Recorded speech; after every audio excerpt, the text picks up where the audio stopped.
ووقفنا في اللقاء الماضي عند فصل في الأوقات التي تكره الصلاة فيها تحريما. تحريما؟ زيادة مكتوب عندي تحريما، ليس عندكم؟ موجود السطر الثاني. طيب، ما رأيكم نبدأ في هذا الفصل ولا نصف صلاة النبي صلى الله عليه وسلم؟ نبدأ في هذا الفصل، نشرح هذا الفصل، أم نبدأ في صفة صلاة النبي صلى الله عليه وسلم؟ بيان صلاة النبي صلى الله عليه وسلم، كيف نصلي؟ وأمره شورى بيننا.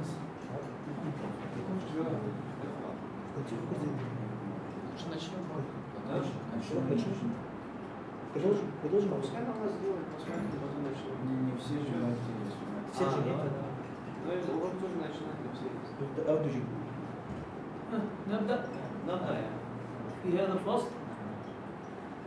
قال رحمه الله تعالى: فصل في الأوقات التي تكره الصلاة فيها تحريما. عجيب في الشافعية أن يجمع بين الكراهة والتحريم، ليس هذا مصطلح الشافعي في الحقيقة. الشافعية إما أنهم يرون كراهة أو يرون تحريم، ما عندهم كراهة تحريمية، كراهة تنزيهية، ليس هذا عند الشافعي، إنما هذا عند الحنفية. طيب، ما الذي جعل يعني الفقهاء الشافعية يقولون مكروه تحريما؟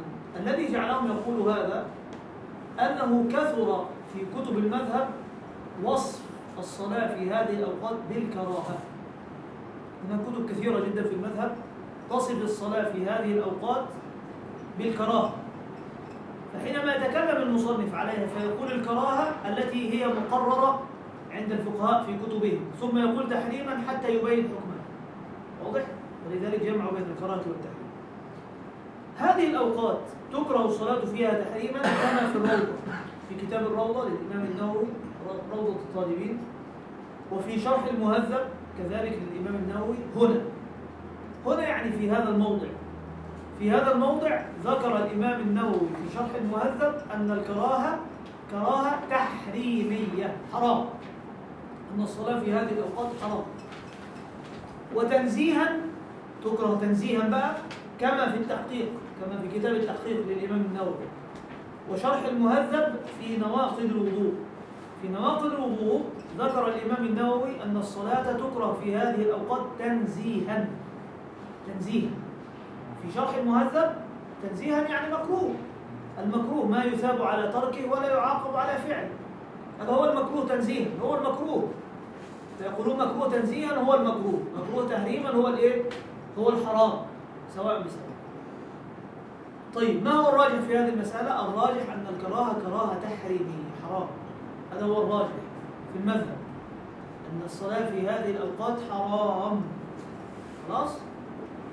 وهو ما رجحه الإمام النووي رحمه الله تعالى في المهذب. وترجيح الشيخ الإمام، أي إمام، ترجيحه للمسألة في مكانها أولى ويكون مقدما على ذكره للمسألة في غير موضعه، كما في شرح المهذب هنا. الإمام في شرح المهذب، الإمام النووي في شرح المهذب ذكر هنا أنها حرام في هذا الموضع، وذكر في شرح المهذب نفس الكتاب لكن في نواقض الوضوء أنها مكروهة تنزيها. أيهما يعتمد؟ الذي ذكر في موضعه، الذي ذكر في إيه؟ في موضعه. فهذه طريقة في الترجيح، أنه إذا ذكر إمام من الأئمة مسألة في موضعين من كتابه نرى في أي موضع ذكر المسألة وهي تناسب هذا الموضع، فيكون هذا ترجيحا له. فذكر المسألة في موضعها مقدم على ذكر المسألة في غير موضعها. واضح؟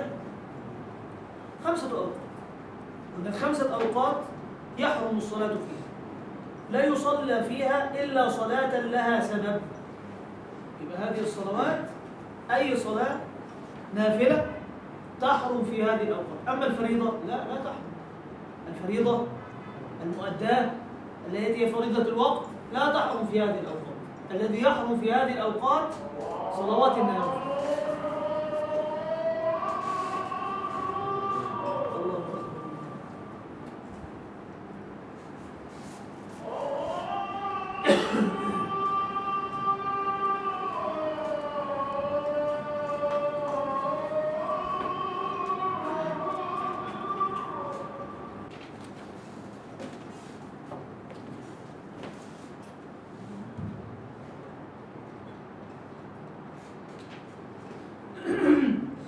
5 أوقات يحرم الصلاة فيها النافلة إلا ما له سبب متقدم أو سبب مقارن.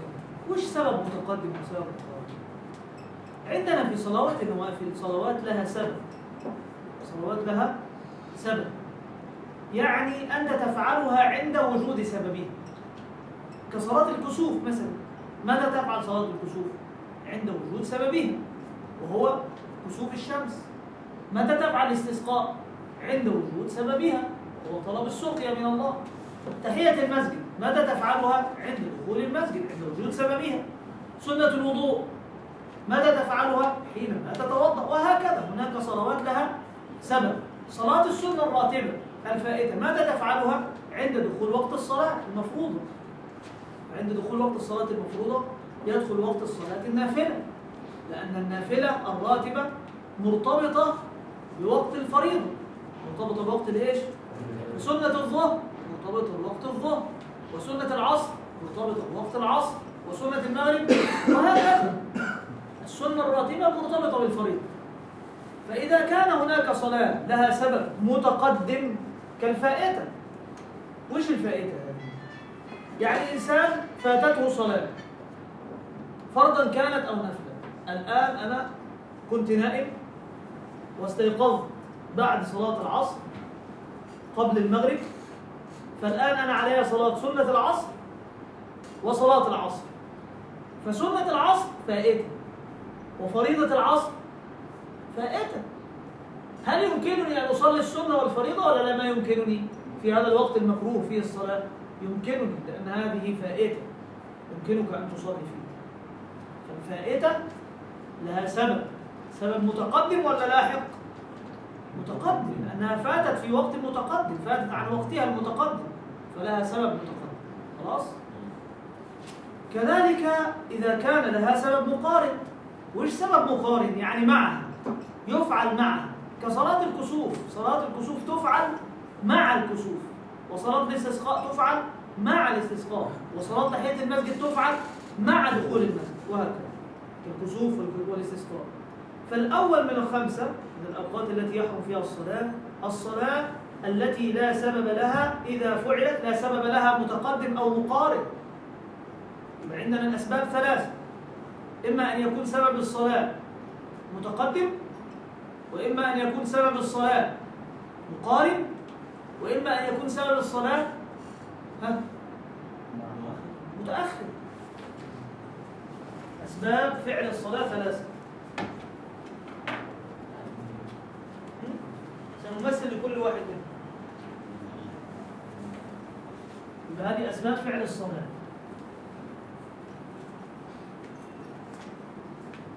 بعدين شيء ممكن تذكروا قاعدة التي ذكرتها في الدرس.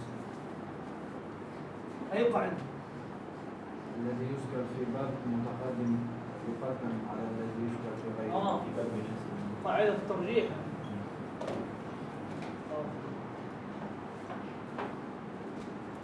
قاعدة الترجيح.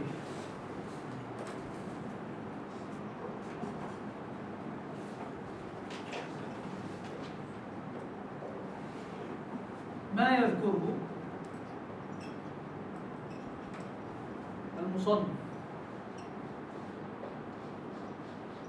في باب مقدم على ما يذكره في غيره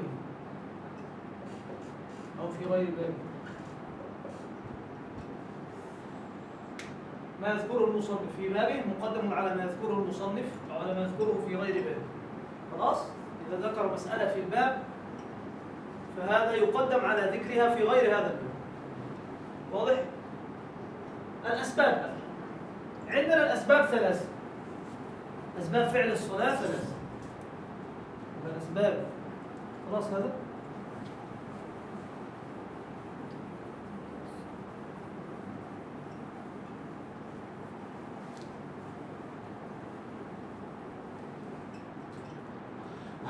أسباب فعل الصلاة. ثلاثة: إما أن يكون السبب قبل الفعل، قبل أو بعد أو مقارن. خلاص؟ قبل الوقت، قبل الفعل أو قبل الفعل، السبب قبل الفعل. نجعل هنا السبب مقارن، ونجعل هنا بعد، لأن الحكم هنا سيختلف عليه إن شاء الله. مقارن وهنا بعد. إذا كان السبب قبل، مثل الفائدة، هذه سببها قبل. مقارن مثل الكسوف والاستسقاء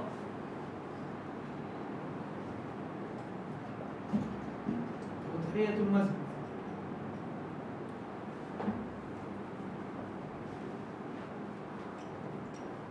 وسنة الوضوء.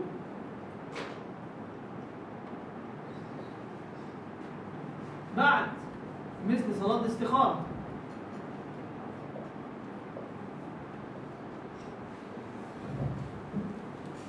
إذا كانت السبب قبل أو مقارن، لو كان السبب قبل الفعل أو مقارن للفعل، يبقى هذا يجوز فعله في وقت الكراهة. يبقى هذا يفعل في وقت الكراهة. هذا وهذا يفعل في أوقات. دعك من الكراهة، اكتب التحريم عشان يترسخ عندك الحكم. في أوقات التحريم الخمسة هذا يفعل، ما في مانع منه. أما هذا يمنع أو يحرم فعله في أوقات التحريم.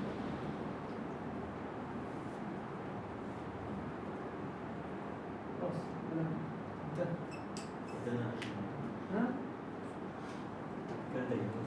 خلاص مات في أوقات التحريم الخمسة.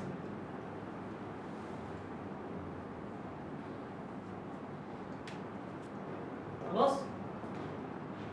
يبقى عندنا أوقات التحريم، هذا الفائتة التي سببها قبل الفعل، والسبب مقارن، هذان يفعلان في أوقات التحريم. نفعله. صلاة كسوف في وقت كراهة، نصلي ولا ما نصلي؟ نصلي. صلاة استسقاء في وقت كراهة، نصلي ولا ما نصلي؟ نصلي. تحية المسجد، نصلي ولا ما نصلي؟ نصلي. فائتة عليها سنة الظهر، عليها فريضة الظهر، أصلي ولا ما أصلي؟ أصلي. استخارة، صلاة استخارة سببها متأخر، أنت تستخير لشيء سيأتي. تستخير تتزوج ولا ما تتزوج؟ لشيء سيأتي. تستخير تعمل هذا العمل أو ما تعمل هذا العمل؟ سيأتي. تستخير تدرس هذا العلم أو ما تدرس هذا العلم؟ سيأتي. خلاص؟ هذا لشيء سيحدث. سنة الوضوء تصلى ولا ما تصلى؟ تصلى لأنها مقارن، لأنها سبب مقارن. صلاة الضحى. صلاة الضحى لا. صلاة الضحى متى يصليها؟ في وقت كراهة، وقت كراهة واحد فقط صلاة الضحى. اللي هو عند الاستواء، لا ما يصليه. خلاص؟ لأن هذا وقتها ينتهي. قبل الفائتة. الفائتة. نعم ما فهمت. الفائتة يعني سنة الفريضة والفريضة. الآن أنا استيقظت من النوم الآن بعد العصر الساعة 5 ولا 6، فاتتني سنة العصر وفاتتني فريضة العصر. هذه فائتة وهذه فائتة، فرضا أو نفلا تسمى فائتة. فات وقتها. صلاة الضحى فات وقتها لا تقضى لأنها ليست من المؤكدات. لا يرى العلماء في الفوائد صلاة الضحى في الفوائد، لكنها لا تقضى لأنها ليست من المؤكدات. يعني من فاتته صلاة الضحى ما يصلي. أي سبب هذه فائدة لكنها ليست فائدة مؤكدة. الفوائد الغير مؤكدات ما تقبل. البحث في المذهب مؤكد؟ لا، نحن قلنا في المذهب وثلاث مواد مؤكدات في المذهب. مؤكدات ليست من المؤكدات كالرواتب. الرواتب كانت في الدرجة العليا، قلنا الرواتب منها ما هو مؤكد ومنها ما هو غير مؤكد. هذه الدرجة العليا. ماشي الحال؟ يبقى عندنا 5 أوقات تحرم الصلاة فيها التي ليس لها سبب أو التي لها سبب متأخر. اللي هو هذا بعد. يعني هناك صلوات ليس لها سبب فتحرم، يحرم أداؤها في هذا الوقت. مثل ماذا ليس لها سبب؟ النفل المطلق. رجل يريد أن يصلي نفل مطلق، هل هناك سبب لأداء هذا النفل المطلق؟ قال أنا أريد أن أتطوع لله ب10 ركعات. خلاص ما تصلي في هذا الوقت، الكراهة ما تصلي. الوقت الأول بعد صلاة الصبح، بعد ما يصلي الصبح فريضة يدخل وقت الكراهة، وتستمر الكراهة حتى تطلع الشمس، حتى طلوع الشمس. طيب طلوع الشمس بأكملها ولا طلوع جزء من الشمس؟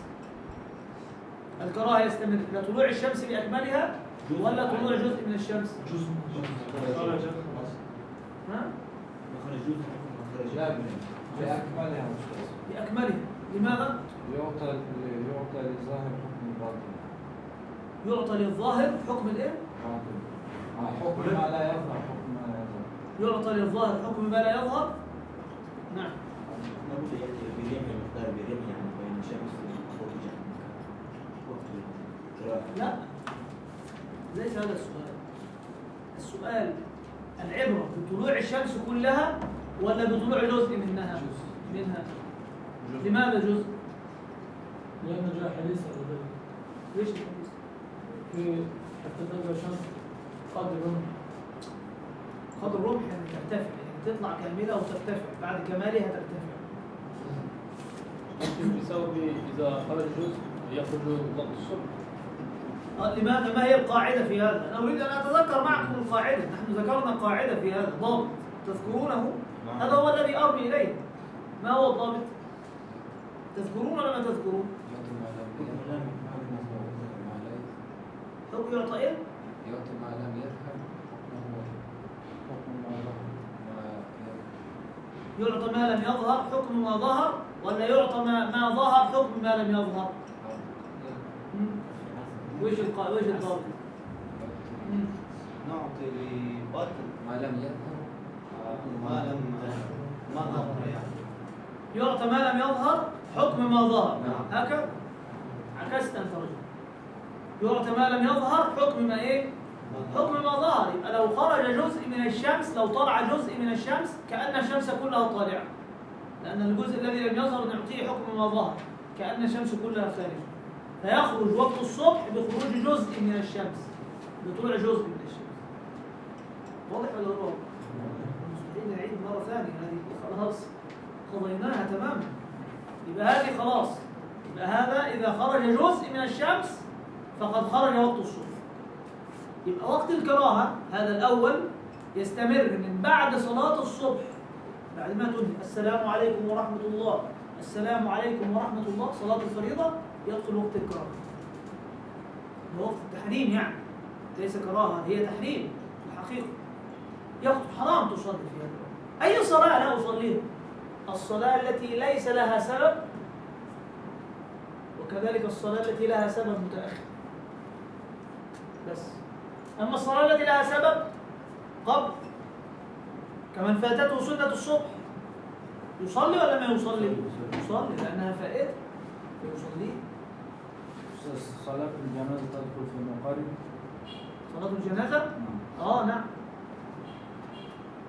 حلول الجنازة. الثاني هذا وهذا سواء، قبل ومقارن سواء، متقدم أو مقارن سواء. إذا اختلفنا كل هذا متقدم وجود الميت قبل، والآخر يقول وجد الميت أمامي حتى أصلي عليه، كلاهما صحيح. خلاص؟ لأن لهم حكم ونفس الحكم. سبب متقدم أو سبب مقارن كلاهم له نفس الحكم. وهو أنه يجيز الصلاة. خلاص؟ فإذا كانت هناك فائتة تصلى، إذا كانت هناك صلاة ليس لها سبب كالنفل المطلق ما تصلى. هذا هو الوقت الأول. يبقى بعد صلاة الصبح حتى تطلع الشمس، يعني يطلع جزء منها. ماشي؟ الوقت الثاني الصلاة عند طلوعها، عند طلوع الشمس. واحد يقول يا شيخ ما هذا الوقت هو نفس الوقت الأول. لا، هذا وقت يختلف، لأن الوقت الأول وقت ممتد من أول انتهاء الصلاة إلى طلوع الشمس، إلى بداية ظهورها. الوقت هذا عند طلوعها، عند استمرار طلوعها، هي تبدأ تطلع. هذا وقت كراهة، هذا وقت إيش؟ حرام فيه الصلاة. إذا طلعت حتى تتكامل، يعني يكتمل قرص الشمس، وبعد اكتمال قرص الشمس تبدأ ترتفع قدر الرمح. ترتفع يعني تعلو في السماء. قدر إيش؟ قدر الرمح، مثل هذا المقدار في رأي العين. وإلا ارتفاعها لا ندريه، هي ارتفعت مسافة كبيرة جدا طبعا، لكن البصر نرى أنها ارتفعت بهذا القدر، وهو قدر الرمح. خلاص؟ يبقى قدر الرمح في رأي العين، ليس في حقيقة الارتفاع. واضح؟ ماشي الحال؟ تخمر؟ واضح هذا؟ واضح هذا الوقت ولا غير واضح؟ حتى تتكامل وترتفع قدر الرمح في رأي العين، وإلا هي ارتفعت أكثر من هذا، مسافة طويلة جدا. الوقت الثالث الصلاة إذا استوت الشمس. واستواء الشمس معناه أن تكون في وسط السماء. خلاص؟ في وسط السماء، عمودية على الأرض. الحمد لله والصلاة والسلام على رسول الله صلى الله عليه وسلم. استكمالا لما بدأناه من درس الفقه، يقول: والثالث أي من أوقات الكراهة إذا استوت، أي إذا استوت الشمس، أي كانت في كبد السماء حتى تزول عن وسط السماء. تزول يعني تميل. وهذا الوقت يا إخواني الكرام وقت قصير جدا، لا يتعدى دقيقتين، وقت قصير جدا، ليس ربع ساعة كما يظن البعض، أو حتى بعض المشايخ يقول ربع ساعة، لا خطأ. ليس هو وقت طويل، إنما هو وقت قصير من استواء الشمس حتى زوالها، وقت قصير. نعم. صلاة الزوال. صلاة الزوال؟ وين صلاة الزوال؟ لا، ما في شيء اسمه صلاة الزوال. عند زوال الشمس يدخل وقت صلاة الظهر.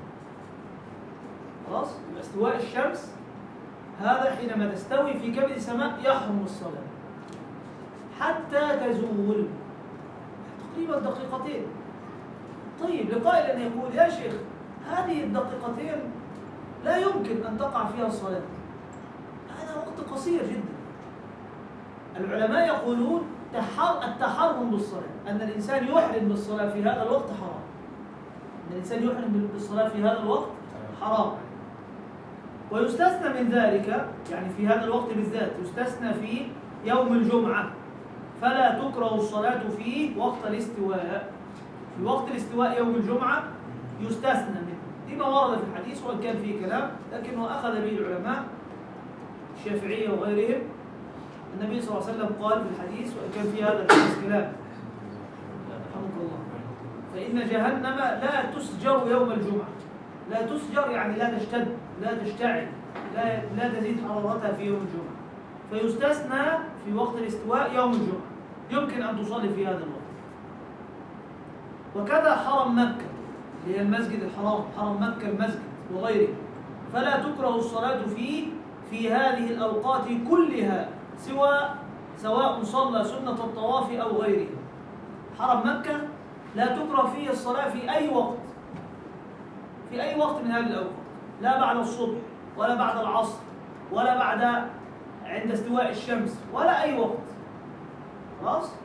لماذا؟ لأن النبي صلى الله عليه وسلم قال: يا بني عبد مناف لا تمنعوا أحدا طاف بهذا البيت أي ساعة شاء من ليل أو نهار. وفي الحديث الآخر: الطواف بالبيت صلاة.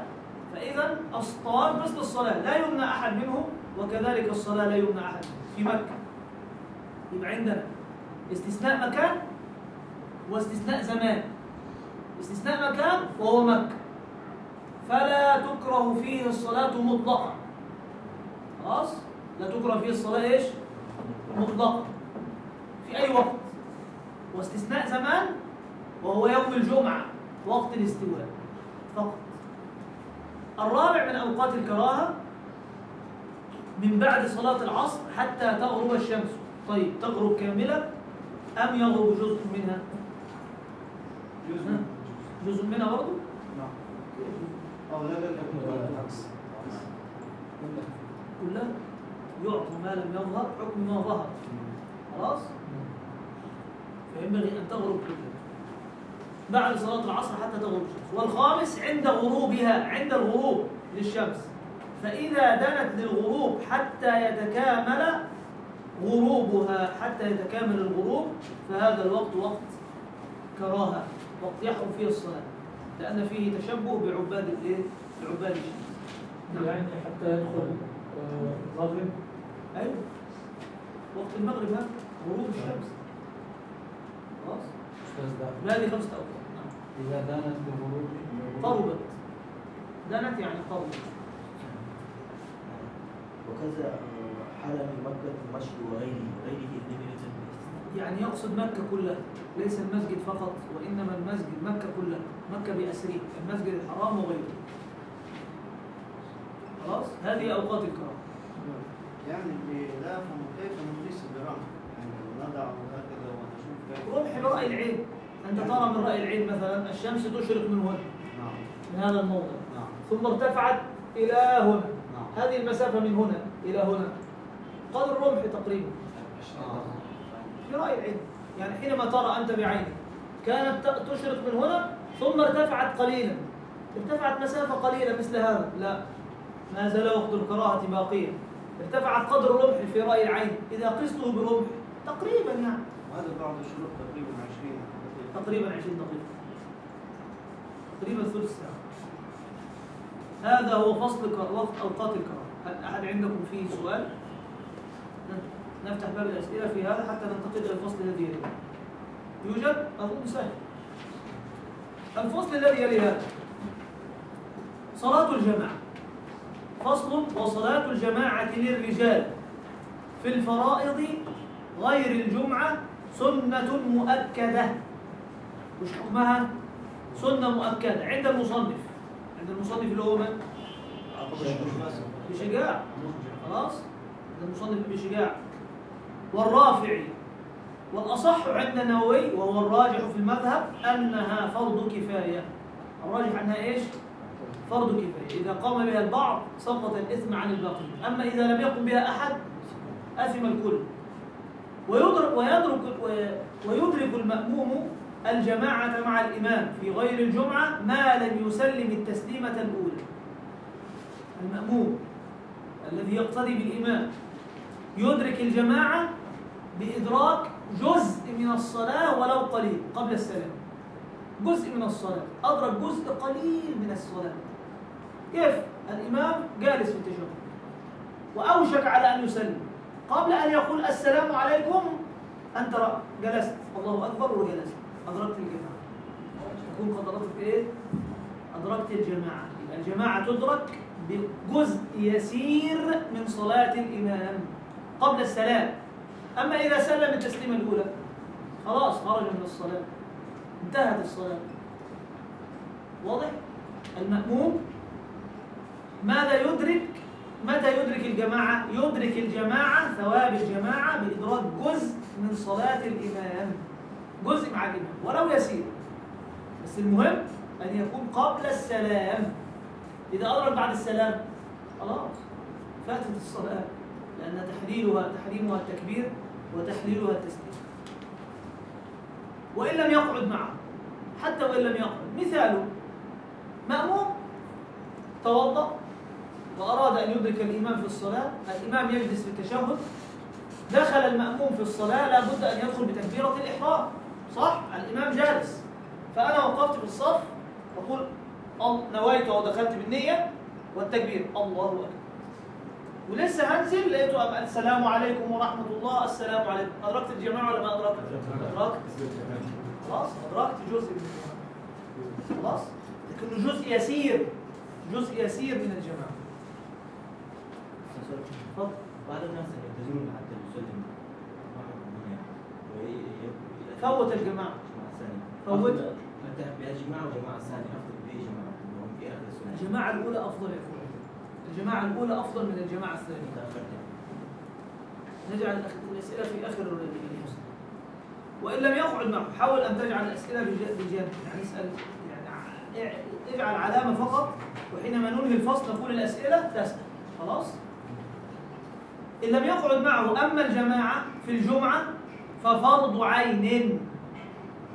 جماعة في الجمعة فرض عين ليست فرض كفاية. أنت يجب عليك أن تصلي الجمعة فرض عين على الذكور، على الرجال البالغين. أما الإناث لا، النساء لا يجب عليهم فرض جمعة، والصبية لا. أنت يجب عليك أن تصلي الجمعة فوجوبا عينيا. من لم يصلي الجمعة فهو آثم. هو إيش؟ آثم. أما الجماعة في الجمعة ففرض عين ولا تحصل بأقل من ركعة. بأقل من ركعة. يبقى لا تحصل جماعة الجمعة إلا بركعة. كيف ركعة؟ يعني الإنسان لو دخل يوم الجمعة بعد رفع الإمام من الركوع الثاني خلاص فاتته الجمعة. ماذا يصلي؟ هل يصلي معه في الجماعة ولا يروح على بيته؟ لا يصلي معه الجماعة. ينوي الجمعة ويصليها ظهر. ينوي ايش؟ ولكن يصليها ظهر. ينوي ايش؟ الجمعة ولكن يصليها ظهر. لذلك يلغز، يقولون لغز عند الشافعية. صلى وما نوى، ونوى وما صلى. ايش هذا؟ صلى وما نوى، نوى وما صلى. ايش هذا؟ ايه هذه المسألة؟ أنه دخل في هذه الحالة صلى ايش؟ ظهر وما نوى، لم ينوي ظهر، نوى ايش؟ جمعة وما صلى جمعة. صلى وما نوى، ونوى وما صلى. هو صلى ظهر ولم ينوي ظهرا، ونوى جمعة ولم يصلي جمعة. يبقى هذا هو اللغز. لغز. لأن الجمعة لا نور الإمام، ولأنها فرض عين عليه، ولأن الجمعة فرض عين. فات ثوابها، لكن بقي مع الإمام أنه يدخل، يجب عليه أن يفعل هذا. خلاص؟ هو سينوي، لابد أن ينوي، لأن الجمعة فرض عين. فرض إيش؟ عين عليه. هو سيأسى بفوات الجمعة منه، بفوات أجرها وثوابها، لكن تحصلت له جماعة. خلاص أسقط الفرض عن نفسه، أنه صلى جمعة، نوى الجمعة وصلى الظهر. خلاص؟ يبقى هذه مرة ثانية يلغز بها، يقولون صلى وما نوى، ونوى وما صلى. وإيش هذا؟ غريب، يصلي وما ينوي وينوي وما يصلي، مع أن النية هي عمدة العمل، لا يصح العمل إلا بنية. لا، في هذه الحالة صلى الظهر وما نوى الظهر وإنما نوى الجمعة، ونوى الجمعة وما صلى الجمعة وإنما صلى الظهر. خلاص؟ هذا اللغز. فيقولون أنه لا يدرك الجمعة إلا بركعة كاملة. لا بد أن يدرك ركعة كاملة. كيف ركعة كاملة؟ أنه يدرك الإمام في الركوع من الركعة الثانية. إذا أدركه في الركوع واطمأن معه فقد أدرك الجمعة. يبقى خلاص يصلي معه هذه الركعة ثم يأتي بركعة أخرى جمعة، صلاة صحيحة. أما إذا لم يدرك الركوع معه، أدركه بعد الرفع أو أدركه في السجود من الركعة الثانية، لا، خلاص فاتت الجمعة، يصليها إيش؟ يصليها ظهر. خلاص؟ ويجب على المأموم أن ينوي الائتمام. المأموم وجوبا عليه أن ينوي الائتمام، لأنه لماذا يتابع الإمام؟ ما الذي يجعله يرتبط بالإمام؟ إذا لم ينوي الائتمام، ما الذي يجعله يرتبط بالإمام؟ لماذا أنت حينما يركع تركع، وحينما يسجد تسجد، وحينما يقوم تقوم، وحينما يقول الفاتحة تقول آمين؟ لماذا؟ لأنك مؤتم به. فالائتمام نية المأموم واجبة، لا تصح الصلاة إلا بها. ما يأتي إنسان مأموم يقول والله ما نويت أن أأتم، لا، صلاتك باطلة، لأنك ربطت صلاتك بصلاة غيرك بدون وجود رابط، بدون أن يوجد رابط حقيقي، والرابط الحقيقي هو الإمام. تغلق كلنا نغلق التليفون حتى ما نشوش.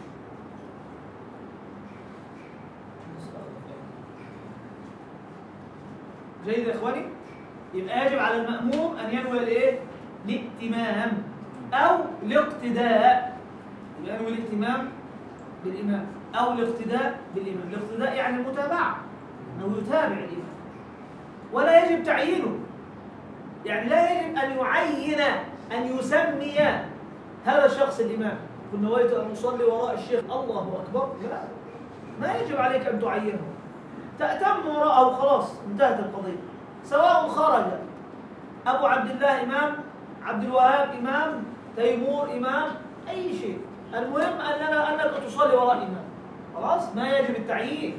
تعيين يعني إيش؟ يعني أن تذكره بعينه، بذاته، بنفسه، باسمه. لا، لا يجب أن تذكر هذا. طيب، ولا يجب تعيينه، بل يكفي الاقتداء بالحاضر، أن تقتدي بهذا الإمام أيا كان هذا الإمام، زيد، عبيد، ما يضر أنه إمام وأنا أقتدي به. ولا يجب تعيينه، بل يكفي الاقتداء بالحاضر وإن لم يعرفه. يعني حتى ولو لم يكن يعرفه، حتى ولو لم تكن تعرف من يصلي. هل من يصلي؟ حسين يصلي؟ عبد الله يصلي؟ يا شيخ مالك شأن، صلي وراءه وهو إمام خلاص. فإن عينه وأخطأ، أن إنسانا تنطع وزاد ما لم يطالب به، قال والله أنا أريد أن أعين الإمام. يا شيخ أنت غير مطالب بتعيين الإمام. لا، قال أنا أريد أن أعين، أريد أن أنظر من هذا اللي يصلي من؟ محمد حبيب. خلاص ينوي بقلبي أن أصلي وراء محمد حبيب، الله أكبر. فإذا بي وأنا في أثناء الصلاة ليس محمد حبيب، هذا اللي يصلي رينات، هذا عين وأخطأ. فإن عين وأخطأ بطلت الصلاة. بطلت إيش؟ الصلاة، لأنه عين فلان ولم يخرج فلان، خلاص. فإن عينه وأخطأ بطلت الصلاة، إلا إن انضم، لاحظ هذه المسألة عجيبة، إلا إن انضمت إليه إشارة يشير، نويت أن أصلي وراء محمد حبيب هذا، فقوله هذا يخرج الصلاة عن البطلان إن لم يخرج هو، لأنه قال هذا التعيين بالإشارة يخرج الصلاة عن البطلان، خلاص ما تكون باطلة حتى وإن أخطأ، حتى وإن خرج الشيخ هناك أو غيره. خلاص. لماذا؟ لأن إنما الأعمال بالنيات، وهو نوى بالإشارة، والإشارة أقوى من التعيين بالاسم. الإشارة أقوى، خلاص، هو الإشارة أقوى، نعتبرها أقوى من هذا فتصح الصلاة. انضمت إليه إشارة كقوله نويت الاقتداء بزيد هذا فبان عمرو، هذا أشار، لابد من إشارة، زيد هذا الإشارة، الإشارة أقوى من التعيين فتصح. طيب، القاعدة تقول ما يجب، اكتبوا هذه القاعدة، ما يجب، لأن الأقلام جفت، حاولوا أن تكتبوا، لن تكتب الأقلام على السبورة بخط واضح، كأننا إن شاء الله نشتري أقلام جديدة. ما يجب التعرض له إجمالا، ما يجب التعرض له إجمالا وتفصيلا. تعرض وتفصيل ذلك. حاضر، سأقول لكم ما معنى التعرض، اكتبوا القاعدة وبعد ذلك أشرح. ما يجب له بعد التعرض ما يجب التعرض له إجمالا وتفصيلا، إجمالا وتفصيلا، أو إجمالا لا تفصيلا.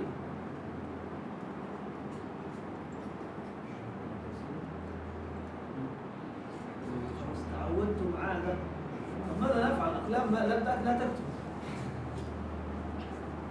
تكتب لكم بالأحمر يمكن؟ أستاذ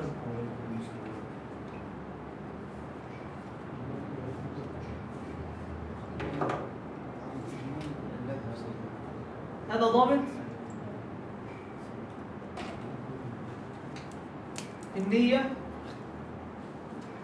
في الصلاة. سأكتب لكم الضابط ثم أشرحه لكم. ما يجب التعرض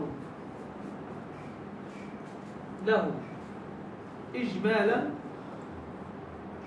وتفصيلا أو إجمالا لا تفصيلا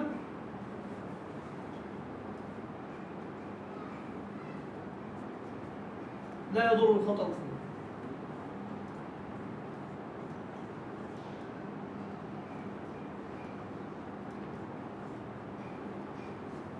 وما لا يجب التعرض له إجمالا ولا تفصيلا يضر الخطأ فيه. إيش هذا مشكل كبير. ما معنى هذا الكلام؟ اكتبوه الأول بعد ذلك نشرح. هذا ضابط في النية في الصلاة. ضابط في النية في إيه؟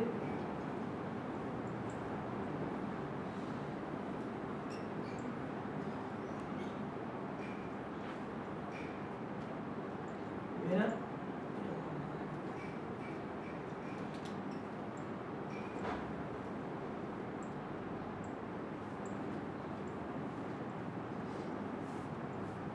هذا يضر الخطأ فيه وهذا لا يضر الخطأ فيه. سأشرح لكم ما يجب التعرض له إجمالا وتفصيلا أو إجمالا لا تفصيلا يضر الخطأ فيه. يضر. وما لا يجب التعرض له إجمالا ولا تفصيلا مطلقا لا يجب التعرض له لا يضر الخطأ فيه. وش معنى هذا الكلام؟ هذا متعلق بالنية. هناك أشياء أنت مطالب بها في النية. قلنا حينما تصلي الفريضة كم تنوي؟ كم شيء تنوي؟ 3. إذا كان مأموم، لكن نقول الأول منفرد. صلاة فرض تعيين. خلاص؟ يبقى صلاة فريضة الظهر والتعيين 3 أشياء وجوبا. هذه ايش؟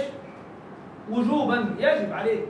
يبقى هذا يجب التعرض، يعني يجب أن تتعرض له.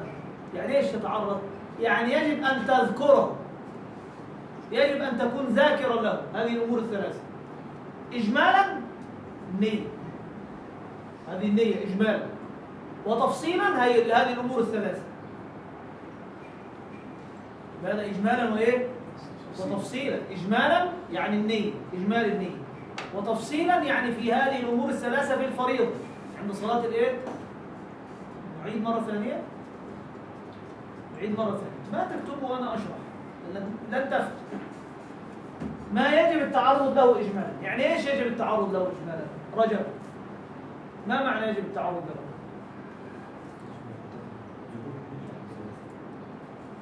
ما معنى يجب التعرض له؟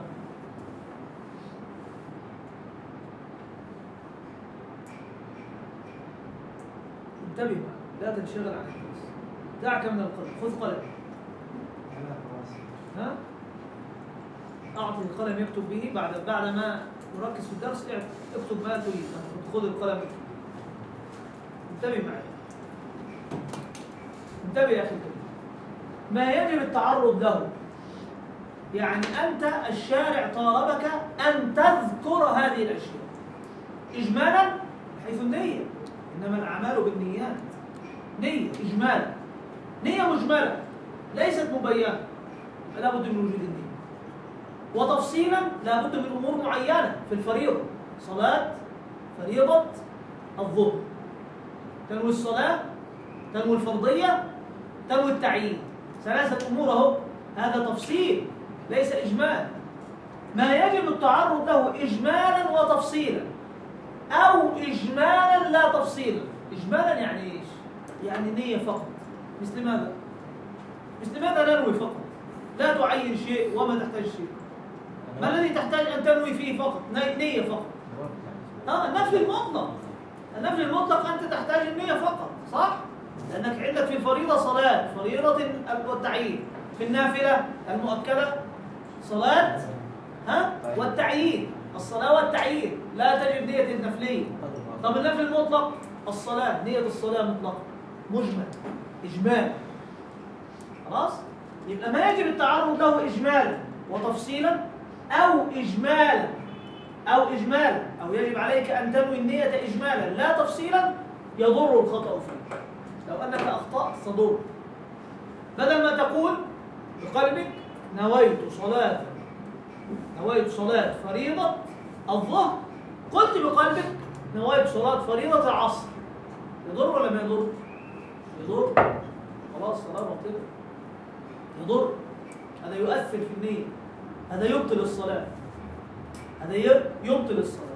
أو في النافلة، بدل ما تقول نويت صلاة سنة الظهر قلت سنة العصر، نويت سنة العصر، تضر ولا ما يضر؟ يضر، لأنك يجب أن تتعرض له إجمالا وتفصيلا وأنت أخطأت فيه. فعلى العكس، ما لا يجب له التعرض لا إجمالا ولا تفصيلا. مثل ماذا؟ مثل أن يقول الإنسان مثلا نويت أن أصلي 4 ركعات فريضة لله، هل عدد الركعات يجب؟ ما يجب. لو أنه قال 5 ركعات الظهر يضر ولا ما يضر؟ ما يضر. لو أنه قال لله تعالى، أو لو أنه قال أداء لا يضر، لو أنه قال قضاء لا يضر، لا يؤثر. بعض الناس يقول هذا نويت صلاة فريضة الظهر أداء، الله أكبر، أداء، هب أنه نوى الأداء وهو كان يصلي القضاء، أو نوى القضاء وهو يصلي أداء، هل يضر؟ لا، ما يضر لهذا الضرر، لأنه لا يجب التعرض له إجمالا ولا تفصيلا. أنت غير مطالب أن تقول أداء ولا قضاء، غير مطالب أنت. فطالما أنك غير مطالب أصلا به فلا يضر الخطأ فيه، فلا يضر الخطأ فيه، ماشي؟ وما لا يجب التعرض له إجمالا ولا تفصيلا لا يضر الخطأ فيه، لا يضر، لا يؤثر، الخطأ فيه غير مؤثر. واضح يا إخواني؟ فهمتم هذا الضابط؟ نعم. أنا كلمة التعارض معنى مقصود تعرض الذكر، أن تذكر في النية، ليس الذكر باللسان وإنما الذكر بالقلب. خلاص؟ تعالوا نتكلم عن المأموم بقى. كم ينوي المأموم في صلاة الفريضة؟ كيف 3؟ قل 3 وعبد الحميد يضيف لك الرابعة. ينوي 3، ما هي؟ صلاة فريضة الظهر، وينوي كمان ائتمام. لا، نقول المأموم، قلنا تعالى لصلاة الجماعة، المأموم في صلاة الجماعة كم ينوي؟ 4. هل هو مطالب بنية الائتمام ولا غير مطالب؟ مطالب بنية الائتمام. هب أنه لم ينوي نية الائتمام، صلاته باطلة، لأنه يجب عليه أن يتعرض له تفصيلا. أيوة طبعا هذا الراجح، واضح أهو، إنما الأعمال بالنيات وإنما لكل امرئ ما نوى. طيب لو أنه نوى زيدا فبان عمرا، هل يجب عليه أن يعين؟ لا، لكن يجب عليه نية الائتمام ولا ما يجب؟ يبقى هذا إجمالا، أخطأ فيه إجمالا، وطالما أنه أخطأ إجمالا يبقى يضر. ولذلك إذا عين زيدا فبان عمرا بطلت الصلاة. لماذا بطلت الصلاة؟ لماذا؟ لأنه أخطأ في النية إجمالا، أخطأ في التعرض إجمالا. واضح ولا غير واضح؟ الإمام ما ينوي ائتمام خالص. الإمام ما يجب عليه، لا يجب عليه أن المأموم لا يجب عليه أن يعمل. إذا أنا أقول مثلا في مأموم أنوي بزيد الذي في قميصه. هذا تحديد. هذا الذي في قميص أبيض هذا تحديد، خلاص كأنه أشار إليه، خلاص هذا يخرج. لماذا يخرج؟ لأن هذا يغلب القميص الأبيض، يغلب المشار إليه، خلاص في تغليب للمشار. بدون إشارة؟ بدون إشارة، ليست الإشارة المقصود بالإشارة. الإشارة ليست المقصود بالإشارة، الإشارة يعني اسم الإشارة، هذا بدون ما يشير، هذا الإمام زيدا هذا بدون ما يشير. طالما أنه قال هذا بدون إشارة خلاص هذا تعيين. أو القميص أبيض الذي يصلي في القميص البني، يصلي وراء عبد الحميد الذي يصلي في القميص البني، خلاص فلم يقبل عبد الحميد، خلاص وهو يصلي بالقميص بني ولا ما يصلي؟ الإمام يصلي في قميص بني، خلاص هذه الإشارة تغلب على الإيه؟ على التعيين الخاص. واضح؟ فهمتوا هذه القاعدة ولا ضابط هذا؟ تفضل. هذا زيد حاز، ولكن مذكور اسم زيد. صح، مذكور اسم فتبطل الصلاة، لكن هذا الإشارة أقوى. يغلب زيد هذا الذي أمامي، فهذا الذي أمامي حاضر أقوى من زيد الغائب، خلاص غير معلول، فغلبوا الإشارة، قالوا الإشارة أقوى من هذا. الإشارة أن يقول هذا فقط أو يشير بيده. هذا وهذا كلاهما، أو يحدد أو يعين بأي تعيين كما قال عبد الوهاب مثلا الذي في القميص الأبيض، خلاص هذا تعيين. الذي في القميص الأزرق تعيين، يعينه أي صورة من صور التعيين. وهذا هو يكون في قميص أزرق لا يضر إذا اختلف. إذا اختلف اللون يضر طبعا، هنا يضر. ليس إجمالا ما يجب تعيين في إذا عين الاسم وأخطأ، إذا قال يصلي وراء الإمام بالقميص الأبيض لا يجب يعني لون تعيين لون الائتمام، ما هو لا يجب تعيين شخص، لكن نية الائتمام، التعرض لنية الائتمام إجمالا، يجب التعرض لها إجمالا. خلاص؟ هذا ضابط مهم يبين لك يعني متى تصح الصلاة ومتى تبطل. دون الإمام، نية الائتمام تجب على المأموم دون الإمام. يعني إيش؟ يعني المأموم مطالب بنية الائتمام، الإمام مطالب بنية الإمامة؟ لا، وجوبا لا، لكن يستحب، خلاص يأخذ أجر الجماعة. لكن لو صلى بمفرده وأتم به من وراءه بدون علمه صحت صلاته، صحت صلاة المأموم. وصلاة الإمام لم تتأثر، واحد يصلي ورائي يتابعني، أنا لم تتغير صلاتي، هو صلاته التي تغيرت بنيته، نية الائتمام. أما الإمام صلاته لم تتغير، يصلي لحاله، فلا يجب في صحة الاقتداء به في غير الجمعة. الجمعة فقط يجب على الإمام أن ينوي فيها الإمام. لماذا؟ لأن صلاة الجمعة مرتبطة بين الإمام والمأموم. كيف؟ الجمعة أصلا كم ركعة؟ ركعتين. أصلها 4، هذا وقت صلاة الظهر. في وقت صلاة الظهر أصلها 4 ركعات. طب لماذا يصليها الإمام ركعتين؟ لماذا؟ لوجود الخطبة فقط؟ لا، ووجود شروط الخطبة وأركان الخطبة. وجود شروط الخطبة وأركان الخطبة ومنها المأموم، لابد أن يكون هناك عدد المأموم، في ارتباط بين الإمام والمأموم. فلوجود الارتباط بين الإمام والمأموم يجب على الإمام أن ينوي الإمام، لأن هناك ارتباط بين صلاته وصلاة المأموم. هو لا يمكنه أن يصلي ركعتين إلا مع وجود المأموم. فلو أن مثلا إمام في صلاة الجمعة صلى بالناس وبعد ما خطب خطبتين كل الناس خرجوا من المسجد، أو ما بقي إلا 2 3، هل يصلي بهم جمعة؟ لا، ما يصلي بهم جمعة، يصلي بهم ظهر. يصلي بهم إيش؟ ظهر، لأنه العدد يشترطون العدد. جمهور الفقهاء يشترط العدد، بعضهم اشترط 40 كالشافعية، وبعضهم اشترط 50. بعضهم اشترط أعداد مختلفة، بعضهم أقله 10، وبعضهم قال أقله 12. خلاص؟ اشترطوا العدد في صلاة الجمعة، عدد المأموم، أن يكون المأموم له عدد. دعك من الراجح، مقرر المذهب بعد ذلك نذهب إلى الراجح في نهاية الفصل. المهم أن هناك ارتباط بين الإمام والمأموم. ماشي الحال؟ يبقى في الجمعة لابد من نية الإمامة، بل هي مستحبة في حقه في كل الصلوات.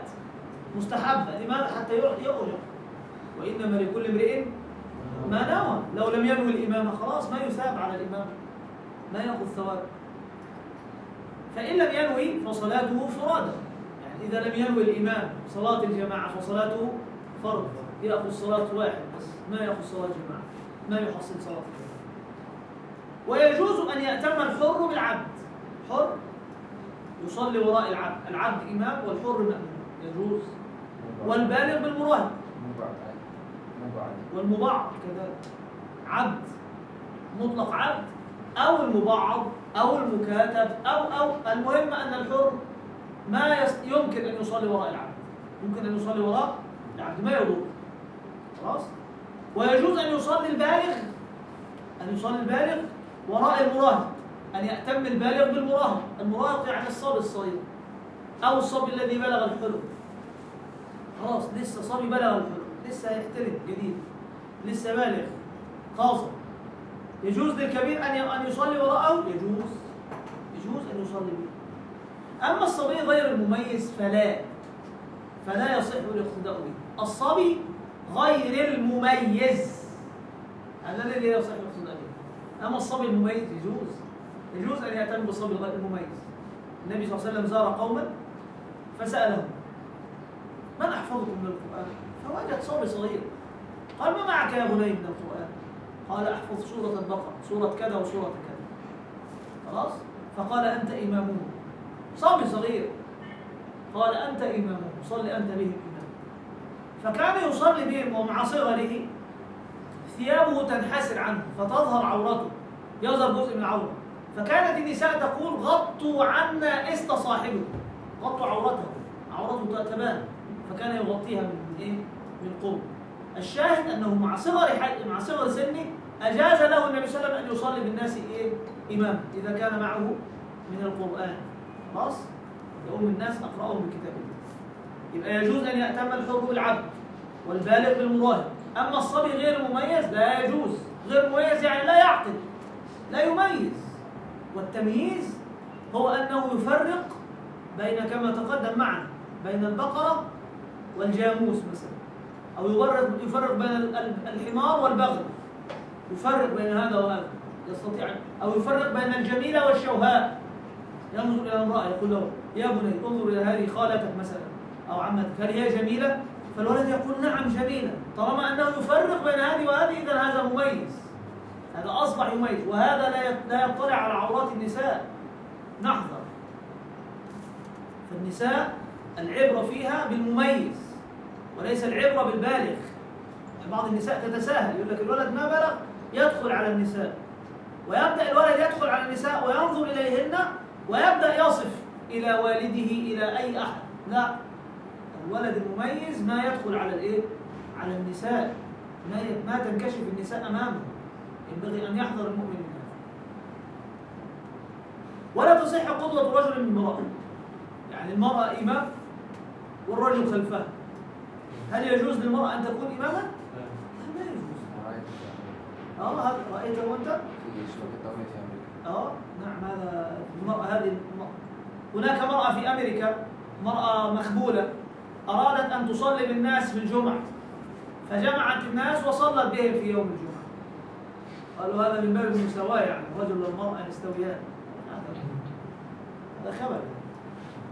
لا يصح قدوة الرجل بامرأة، هذا في النص عن النبي صلى الله عليه وسلم: ولا يقتدي رجل بامرأة. لا يقتدي أبدا، ما يصح ائتمام رجل بامرأة لأنها ليست لها القوام.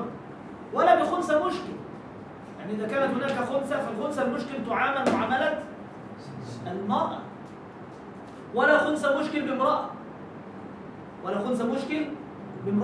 وهكذا. يبقى هو لا يأتمن بخنثى مشكل ولا خنثى مشكل بامرأة. تصلي خنثى مشكل بالإيه؟ يعني امرأة، ولا بالمشكل. الخنثى المشكل ما تصلي إماما أصلا، خلاص، لأنها تعامل بالأضر في جميع الأحوال. خلاص، لأنها إذا كانت خنثى مشكل، هل هي أقل من النساء أم هي تساوي النساء أم هي مثل الرجال، فتعامل دائما بالأضر. ولا قارئ. لاحظ معي أخي الكريم، هنا في هذا الباب بالذات يفرق فيه بين القارئ والأمي. وش القارئ وش الأمي؟ في عرفنا القارئ هو من يقرأ ويكتب، يسمى قارئ. أما في هذا الباب فقط يقال القارئ على من يحسن قراءة الفاتحة. القارئ يطلق على من يحسن قراءة الفاتحة. خلاص؟ الذي يحسن أن يقرأ الفاتحة قراءة صحيحة نسميه قارئ، والذي لا يحسن قراءة الفاتحة قراءة صحيحة حتى ولو كان بروفيسور ولكن ما يقرأ الفاتحة قراءة صحيحة نقول عنه أمي. خلاص؟ القارئ في هذا الباب هو من يقرأ الفاتحة قراءة صحيحة، ما يخطئ فيه، ما يلحن في الفاتحة. والأمي هو الذي يلحن في الفاتحة، الذي لا يقرأ الفاتحة قراءة صحيحة. لا تصح قدوة القارئ بأمي، إمامه يكون أمي ما يقرأ الفاتحة، لا، صلاة باطلة، لأن هناك ارتباط بين المأموم والإمام، وفي الجمعة ارتباط بين المأموم والإمام والمأموم، صح ولا لا؟ يبقى في الصلوات الخمس هناك ارتباط بين المأموم والإمام، فإذا صحت صلاة الإمام صحت صلاة المأموم، وإذا فسدت صلاة الإمام فسدت صلاة المأموم، لأن هناك ارتباط، هو يقتدي به يتابعه، فلا بد أن تكون صلاة الإمام صحيحة. إذا بطلت صلاة المأموم، لأن المأموم متابع له، إنما جعل الإمام ليؤتم به، يعني ليتابع. فإذا كانت صلاته باطلة فصلاة المأموم باطلة، وإذا كانت صلاته صحيحة فصلاة المأموم صحيحة. خلاص؟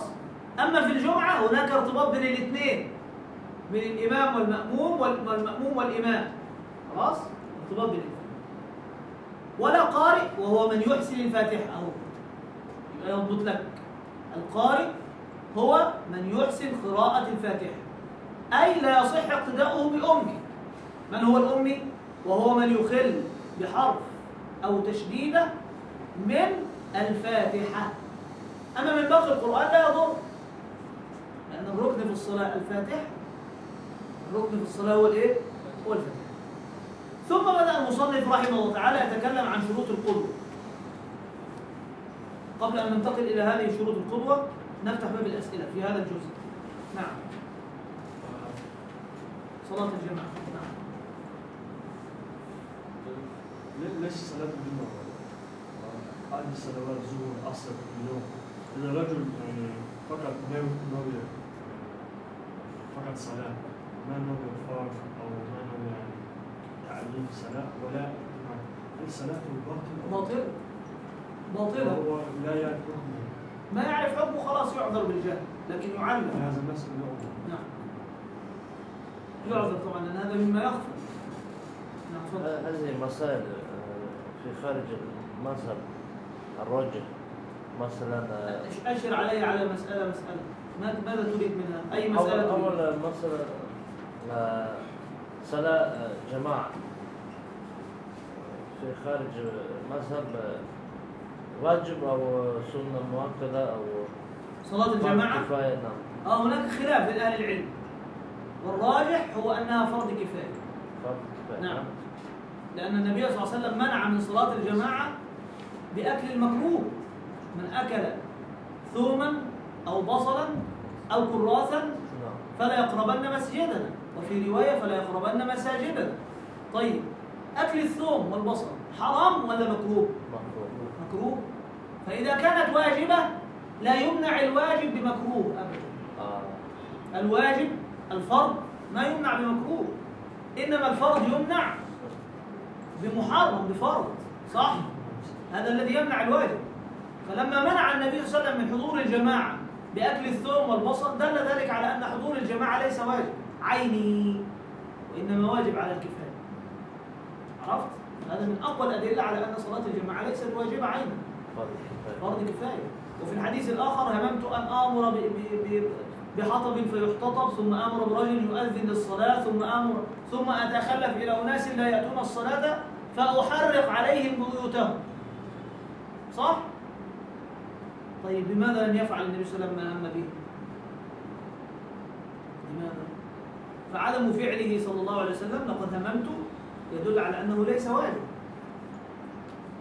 أكل كراهة، ولكن الذهاب إلى المسجد تحريم. نعم. لو صلى أستاذ في هذه الحالة صلى فين؟ صلى في المسجد؟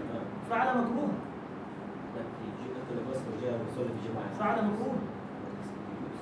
في المذهب يعني؟ ماذا البخاري؟ حديث هذا.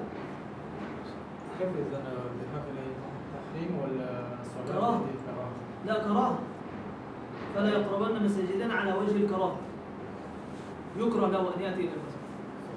من يتقدم في الصلاة؟ أوقف أو قارئ؟ أفقه؟ الأقرأ، صح؟ هذه مسألة تنوع فيها أفضل العلماء. النبي صلى الله عليه وسلم يقول يؤم القوم أقرأهم لكتاب الله، يعني المهم فيها القرآن، أن يكون أكثر حفظا للقرآن. لكن الإمام الشافعي نظر إلى هذا اللفظ من النبي صلى الله عليه وسلم وقال والله الذي هو أهم في الصلاة ليس القراءة، بالذات الفرائض الخمس، الأهم في الصلاة هو الفقه. فإذا كان عالما بالقراءة لكن ليس عالما بالفقه ربما يقع في خطأ، صح؟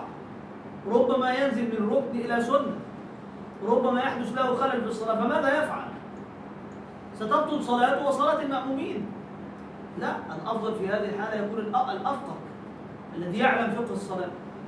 طيب يا شيخ عندنا نص يؤم القوم أقرأهم لكتاب الله، فقال الإمام الشافعي كان في السابق الأقرأ هو الأفقه، الأقرأ هو الأفقه هو، فقال يؤم القوم أقرأهم لكتاب الله لأنه أقرأهم أفقههم، فلا خلاف. خلاص، هذا هو الراجح أن الأهم في الصلاة هو الفقه وليس الأهم في الصلاة. أهم شيء في الصلاة أن تقرأ الفاتحة فقط، فمن استطاع أن يقرأ الفاتحة قراءة صحيحة وصلاته صحيحة، صح؟ صحت صلاته حتى ولو لم يكن معه شيء من القرآن. قل هو الله واحد فقط، صلاته صحيحة ولا باطلة؟ صحيح. لكن هب أن إنسانا معه القرآن كله ولكن لا يفقه في الصلاة، يأتي يلخبط في الصلاة، يأتي بأشياء تخالف، ينزل من ركن إلى سنة، يترك سجدة فلا يعود إليها وإنما يسجد في الأخير سجدة سهو. امبارح بالأمس أتاني سؤال هذا، ترك سجدة، شخص ترك سجدة من الصلاة ثم إنه تذكر قبل نهاية الصلاة فسجد للسهو، سجد السجدة سهو، يصح هذا؟ لا، مثل هذا. يبقى نحتاج في الصلاة أكثر إلى الفقه ولا إلى القرآن؟ الفقه، نحتاج إلى الفقه. في يعني عندنا في بلد يعني مدينة شيء نادر من يقرأ القرآن يعني تجويد قارئ، ففي المساجد يعني في الغالب لا تجد من يقرأ، أنت يعني تصلي وراء القارئ ليس هو الذي يجود، القارئ هو الذي يحسن الفاتحة. أقصد ذلك بمعنى هو قارئ، في الغالب لا تجد من القارئ مساجد الإمام يخطئ كثير، تصلي مرة ثانية تعيد الصلاة. هذه مسألة جيدة. اعلم يا أخي الكريم، هذه المسألة يعني تثار بصورة كبيرة جدا للأسف الشديد، لأن من ليس أهل يتعدى ويدخل إماما، والواجب عليه أن يمتنع. طيب، ما هو دوري أنا؟ اختلف العلماء في هذه المسألة اختلافا كبيرا. جمهور العلماء يا إخواني الكرام، جمهور العلماء الكثرة الكاثرة يقولون إذا صحت صلاة الإمام صحت صلاة المأموم، وإذا بطلت صلاة الإمام بطلت صلاة المأموم. يعني إذا كان الإمام لا يحسن قراءة الفاتحة وصلى بك في الصلاة فصلاتك باطلة، تعيد هذه الصلاة. المسجد وغير المسجد، جمهور العلماء في المذهب وغير المذهب، جمهور لما أقول لك جمهور لا في المسجد، في المسجد يعني يقعد في المسجد وغير، يعيد في المسجد، يعيد في المسجد والمسجد هو حر. المهم أن هذا هو الجمهور. طيب، هناك عموم بلوى. يعني ايش عموم بلوى؟ انتشر هذا بصورة كبيرة جدا. يا شيخ أنا الآن أنت تمنعني من صلاة الجماعة، لا خلاص، كل ما أذهب إلى المسجد أجد إمام بهذه الصورة، ليست مسؤوليتي أنا، إنما هي مسؤوليته هو. ليست المسألة مرة أو اثنين، لا، هذه المسألة متكررة في كل صلاة. في كل صلاة جهرية أكتشف أن الإمام يلحن لحن جلي، ما يقرأ الفاتحة قراءة صحيحة، يخطئ خطأ يغير المعنى، صح؟ في هذه الحالة نأخذ بفتوى الحنفية عند عموم البلوى، نأخذ بفتوى الحنفية. كيف فتوى الحنفية؟ يقول ابن عابدين في حاشيته، يقول في هذه الحالة تصح صلاة المأموم، خلاص ما تحتاج إلى الإعادة، لأن هناك بلوى، خلاص أنا الآن في مصيبة، في كارثة، كل صلاة سأصلي معها صلاة، كل صلاة أصلي معها صلاة، لا خلاص أنت أديت اللي عليك، خلاص تكون صلاتك صحيحة. عند عموم البلوى تكون الصلاة صلاة صحيحة. وهذا هو الفتوى عليه. خلاص؟ إذا عند التعذر يقول واحد أنا عندي في بلدي كل المساجد هكذا، كل المساجد يا شيخ يخطئون في الفاتحة، ماذا أفعل؟ لا أصلي في المسجد؟ لا، صلي في المسجد يا الكريم وصلاتك صحيحة ولا تعيد الصلاة. خلاص؟ في هذه الحالة فقط. أما نحن هنا مثلا في مصر لا، الوضع يختلف. نعم يوجد إمام في هذا المسجد يخطئ، لكن في هذا المسجد لا يخطئ. اذهب إلى البعيد، اذهب إلى البعيد. خلاص؟ تذهب وتبذل للصلاة وتبحث عن الإمام الذي هو يتقن الصلاة. لكن إذا ما وجدت خلاص يصعب عليك. هناك عموم بلوى في بعض البلدان. صلاة وسلام. السؤال، الشخص لا يستطيع أن يقوم، هو يعني عنده مرض يجلس على كرسي، يجوز له أن يكون إماما أو لابد أن الشخص الذي يستطيع أن يقوم؟ لا يجوز أن يكون إماما. يجوز؟ نعم. صلى النبي صلى الله عليه وسلم بالصحابة وهو جالس.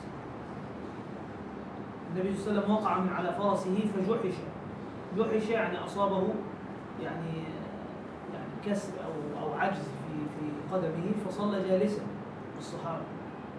خلاص؟ وصلى وهو قاعد، لا صلى قاعد وهو جالس وهو قيام. وفي حديث، لكن هذا الحديث ما أخذ به جمهور العلماء، قال فإذا صلى قاعدا فصلوا قعودا أجمعون. من البداية لا، أنا نصلي قاعدين، إذا أنا متمكن أن أقوم أصلي قاعد وهو يصلي قاعد، ما في مشكلة. سؤال آخر. الصلاة صحيحة لأنه معذور. لأن احنا قلنا ركن القيام هو ركن متى؟ متى يكون ركن؟ في البداية. أيوه في البداية عند الإيه؟ القيام مع، سمى القيام مع الإيه؟ مع القدرة. مع الإيه؟ أما عند عدم القدرة خلاص سقط هذا الركن. ما أستطيع أن أقوم، صلي وأنت قاعد صلاتك كاملة.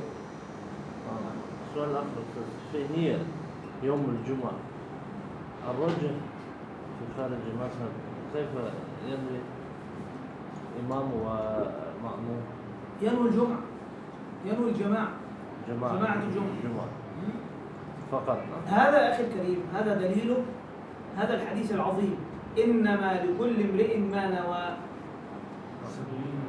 هذا هو، وإنما لكل امرئ ما نوى، هذا هو التفصيل فيه. الآن أنا أصلي الجمعة على خلاف كل يوم، كل يوم أصلي ظهر إلا يوم الجمعة أصلي ركعتين. هناك تغيير، ما الذي غير؟ النية. لا بد أن أنوي، فلا بد أن أنوي الجمعة. نعم. وهو بدل صلاة الظهر. نعم. طبعا هو في خلاف، في قاعدة كبيرة اختلف فيها حتى في المذهب، هل الجمعة ظهر مقصورة أم صلاة بحيالها؟ في خلاف، والخلاف مختلف في الترجيح، يعني اختلفوا في الترجيح. يعني هل الجمعة هذه ظهر مقصورة ظهر لكنها قصرت صلاة ركعتين، ولا هي صلاة بنفسها، صلاة شرعت هكذا؟ في خلاف. حتى عندنا كان يصلون الناس بعد الجمعة مباشرة صلاة الظهر. لا هذا بدعة.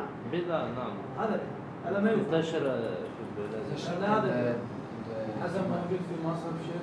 هذا موجود عند الشافعية، لكن هذا بدعة، هذا ما يفعل، هذا ينبغي أن يجتنب. لابد أن يكون الناس يجتمعوا في المسجد. هذا يعني ما يفعل الآن، هذا يهجر، لأن هذا فيه طعن للإمام، هذا يطعن في الإمام. كل إمام خطيب نجمع أنفسنا نصلي ظهر، معناه أننا نقول هذه الجمعة باطلة، جمعة باطلة، يبقى لا جمعة خلاص. لا هذا ما يصلون 6 صلوات في اليوم. نعم يصلي 6 صلوات، 5 صلوات في اليوم والليل. يفعلونها، لكن هذا لا ما يفعل، هذا الراجع من حيث الدليل لا يفعل. إذا الإمام لا ينوي نية الإمام باطل الصلاة في الجمعة؟ نعم. نعم. وعند مأموم صحيح. مأموم صحيح. نعم. عند المأموم صحيح. تفضل. الذي يترك صلاة الجماعة متعمدا يأثم؟ الذي يترك صلاة الجامعة متعمدا يعني القول بإثمه يعني ليس بعيد، لا يبعد أن يقال بإثمه. الذي يترك كليا يعني ما يصلي في الجماعة وما يقرب الجماعة لا يبعد عنه الإثم، لأن الجماعة لها شأن عظيم في الإسلام. فكونه يترك الجماعة مطلقا، في الحديث أن النبي صلى الله عليه وسلم قال: من ترك الجمعة، من ترك 3 جمع متواليات، جمع، لاحظ، جمع ليس جمع، جماعة متواليات، طبع على قلبه. في بعض الروايات جماعة، من ترك الجماعة.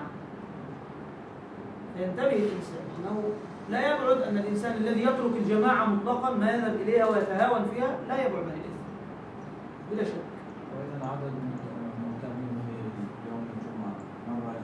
الراجح أنه لا عدد، الراجح أنه لا يتقيد بعدد، يعني صح ولو صلى بمأموم واحد. لكن أصلا يعني أول يعني جمعة كانوا 40، لكن هذا ليس بيان للشرط، هذا بيان موافق.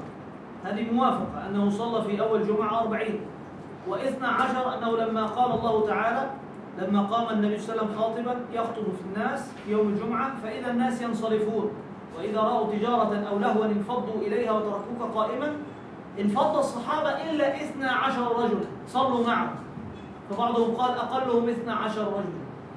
لا هذا ولا هذا يدل على الشرطين.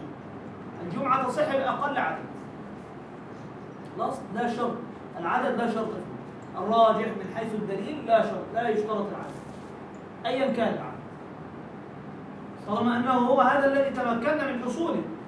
كمن كان مثلا في سجن مثلا أو كذا، وما يستطيع أن يصلي إلا هو وشخص آخر 3، ما من 3، شوف الحديث يقول: ما من 3 في قرية ولو بدو لا تقام فيه الصلاة، لا تقام فيهم الجمعة ولا الجماعة إلا استحوذ عليهم الشيطان.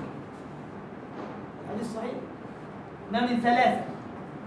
يبقى إن النبي صلى الله عليه وسلم قال 3 تقام فيهم جمعة، 3 فقط تقام فيهم جمعة. لما تقام ما من 3 في قرية ولا بدو لا تقام فيهم الصلاة ولا الجمعة إلا استحوذ عليهم الشيطان. استحوذ يعني خلاص انتصر عليهم وتغلب عليهم، يعني صاروا في حوزته.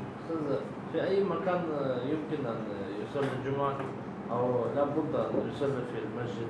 في أي مكان، الراجح من حيث الدليل في أي مكان. ويصنع منبر مثلا؟ لا، ما يشترط، المنبر ليس شرط، حتى لو وقف على الأرض ليس شرط المنبر. خلاص، يبقى في أي، الراجح من حيث الدليل لا عدد، الراجح من حيث الدليل أنه في أي مكان، الراجح من حيث الدليل أنه لا يشترط إذن الإمام، إذن الحاكم ما يشترط، وهذا هو المذهب يقول أنه لا يشترط، الحنفية يقولون يشترط. وإذا عندما الأئمة يخطبون يمسكون العصا، هذا موجود في سنة. نعم، كان النبي صلى الله عليه وسلم يمسك بعصا. يجب يكون مصر، هذا أيضا من الحنفية. كان عند الشافعية يقولون لابد أن يكون مصر، لكن لا، هذا ليس شرط. في أي مكان. مصر يعني مدينة ممصرة، يعني ليست قرية وليست بدو وليست ريف. كل هذا لا يشترط من حيث الدليل، لكن تفهم المذهب، لا بد أن تقرر المذهب. الإنسان عندما يحدث رجل لا يعرف لغة عربية ولكن يقرأ صحيحا فاتحة، هل هو يسمى أمي أيضا أو قارئ؟ كيف؟ يقرأ الفاتحة قراءة صحيحة؟ نعم، قراءة، ولكن ما أخذ من اللغة، فقط سماع. خلاص، قارئ هذا يصح إمامته. لو رجل ماشي ووجدت إمام وإمام واحد معه، بعض الناس عندما يشير إلى وراء الإمام لا يدخلون الصلاة ويأتون وبعد يدخلوا الصلاة. هذا يعني الأفضل له، لكن هو صحيح، لكن فعل مكروه، لكن الأفضل له أن يقف بجوار الإمام، ثم يرجع هو وزميله المأموم وخلف الإمام. ايش الحال؟ الأفضل أن يفعل هذا. يعني مثلا أنا جئت مثلا فوجدت أخي عبد الوهاب واقف وبجواري شخص، فأنا آتي عند الطرف الآخر من الناحية اليسرى، أقف هنا في هذا المكان، ثم أنسحب أنا ومن بجواري والإمام الآخر خلف عبد الوهاب، وعبد الوهاب يكون متقدم. هذا هو الأفضل. لكن لو لم أفعل هذا، أنا وقفت خلفه ثم أشرت إلى المأموم ورجع إليه، هذا مكروه. لماذا؟ لأني صليت خلف الصف، والنبي صلى الله عليه وسلم نهى عن صلاة المأموم خلف الصف، فأنا صليت في هذا الجزء اليسير خلف الصف. لا، الأفضل أن تقف بجوار. كل هذا يجوز قبل دخول الصلاة أو بعد دخول الصلاة؟ وراء بعد دخول الصلاة.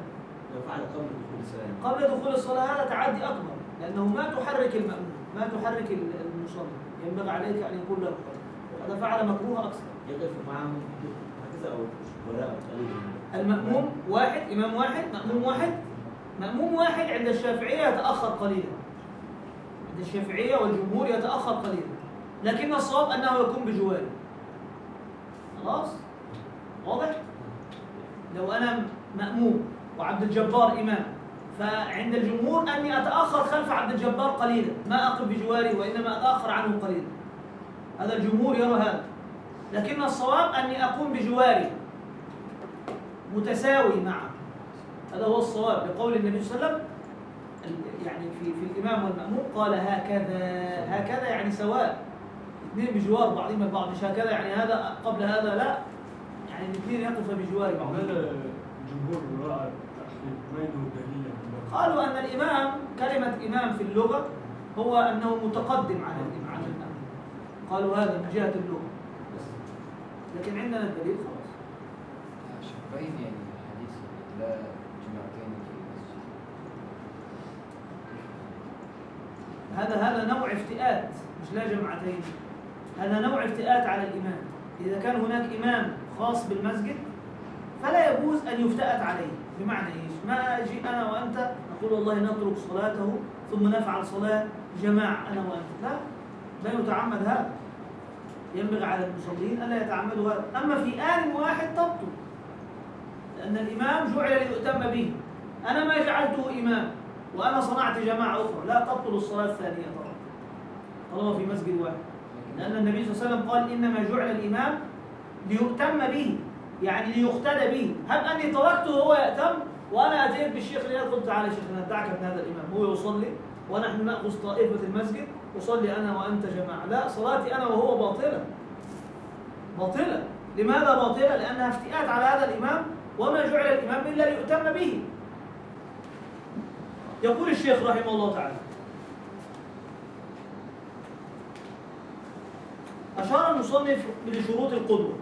القدوة لها شروط بقوله: وأي موضع شروط القدوة للإمام والمأموم. هناك رابط بين صلاة المأموم وصلاة الإمام.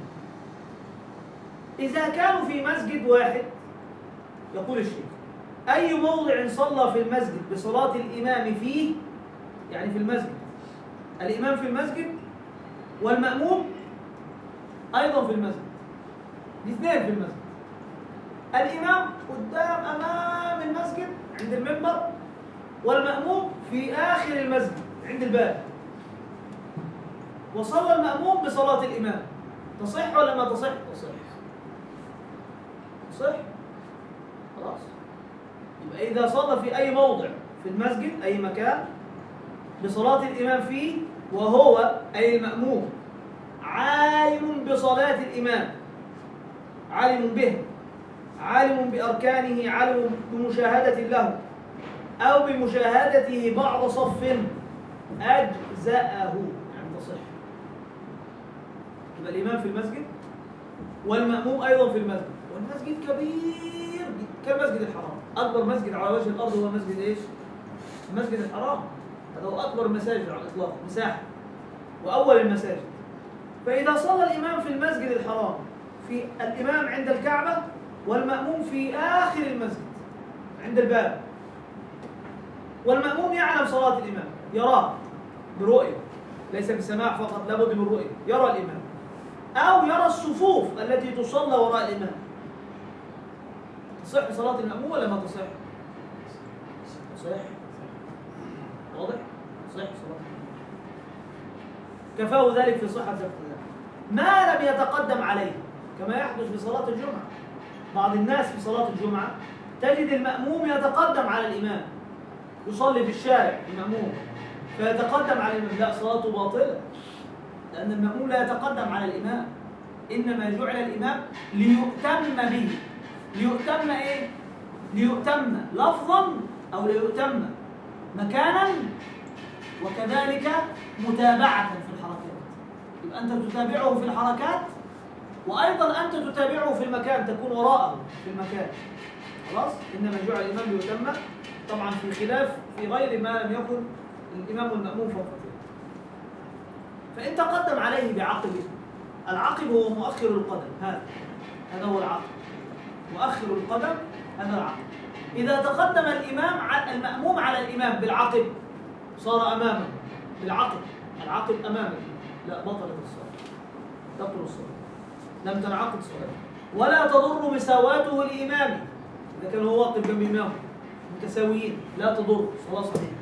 ويندب تخلفه عن إمامه قليلا، يتأخر عنه قليلا، ولا يصير بهذا التخلف منفردا عن الصف، لا يكون منفردا عن الايه؟ لأنه ورد في الحديث لا صلاة لمنفرد خلف الصف، فإذا تأخر عنه قليلا لا يكون منفردا عن الصف، هو أيضا في الصف، حتى لا يحوز فضيلة الجماعة. يعني حتى وإن كان يحوز يعني ينال، يعني هو إذا صلى الإمام هكذا والمأموم هكذا خلفه قليلا، يبقى هذا مأموم وهذا إمام ولا ليس مأموم وإمام؟ مأموم وإمام، له صلاة الجماعة له صلاة الجماعة، خلاص، وإن تأخر عنه قليلا. ليس هذا من باب المتخلف عن الصلاة أو المنفرد خلف الصف، لا، ليس هذا منه. طيب هذه الصورة الأولى.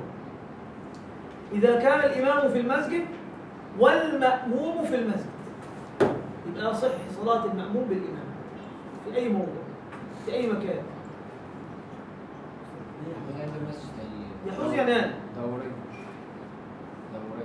إيه؟ في المسجد دورين.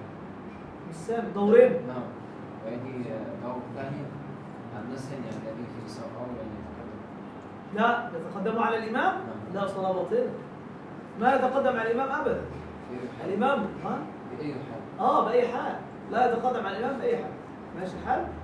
هنا يبين صلاة الإمام والمأموم في المسجد داخل المسجد، ما يضر المسافة، ما عندنا مشكلة، حتى ولو كان مسافة بينهما آلاف المترات. الإمام في الأول والمأموم في الأخير صلاته صحيحة. صلاته إيش؟ إن كان الإمام في المسجد، إن صلى الإمام في المسجد والمأموم خارج المسجد، إمام داخل المسجد والمأموم خارج المسجد، خارج حدود المسجد، خلاص؟ حال كونه قريبا منه، أي الإمام قريبا منه، بأن لم تزد مسافة ما بينهما على 300 ذراع تقريبا. هنا هذا تحديد يعني لا دليل عليه الحقيقة 300 ذراع، لكنهم أخذوه من الحدود، يعني قالوا أن هذا حد قرب 300 ذراع، هذا يكون قريب من الإمام، أما أكثر من هذا يكون بعيد عن الإمام، فحدوه 300 ذراع. إذا كان الإمام داخل المسجد والمأموم خارج المسجد والمسافة بينهما، المسافة بين المأموم والإمام 300 ذراع فأقل، يبقى صلاة المأموم صحيحة. 300 ذراع تقريبا 30 سنتيمتر. تقريبا 300 ذراع، لو قلنا ذراع 40 سنتي يبقى 300 في 40 يعني كم كيلو؟ 12 كيلو. 150 متر. لا مش 150 متر، لا ازاي؟ ألف من كده ليس إسلام. 300 ذراع، 300 ذراع، الذراع 40 الذراع تقريبا 40 أو 30. تضرب 300 في 30 يبقى كم؟ 9000. 9000 سنتيمتر تقريبا كم؟ 90 كيلو، 90 متر. نعم عندنا في كتاب 150 متر. النتيجة 140. يعني فيها بالتقريب هذا 140 متر او في هذا التقريب. خلاص؟ صفر؟ صفر؟ زيرو فين؟ 140. 140 متر. خلاص؟ يبقى تقريبا 140 متر. خلاص؟ إذا كانت المسافة بينه وبين الإمام 140 متر صلاته صحيحة. إذا كانت أكثر فصلاته باطلة. وهو أي المأموم عالم بصلاة، نفس الحكم، عالم بصلاة إمامه أي الإمام ولا حائل هناك، لا يوجد بينهما حائل يمنع من الرؤية. حائل كجبل، هذا ليس في المسجد، هذا هو الإمام في المسجد والمأموم خارج المسجد. خلاص؟ ويوجد حائل، حائل بيني وبين الإمام، باب مقفول مغلق حال بيني وبين رؤيته، ما أراه أنا، ما أرى الإمام، يبقى في هذه الحالة لا يمنع. شاشة يعني حتى لو شاشة يعني إذا هو متحائل يعني صلابات نعم، صلاة باطلة أو تراه من شباك. تراه من شباك صلاة صحيحة، صلاة صحيحة. حائل يعني مانع يمنع الرؤية، حائل مانع يمنع الرؤية. خلاص؟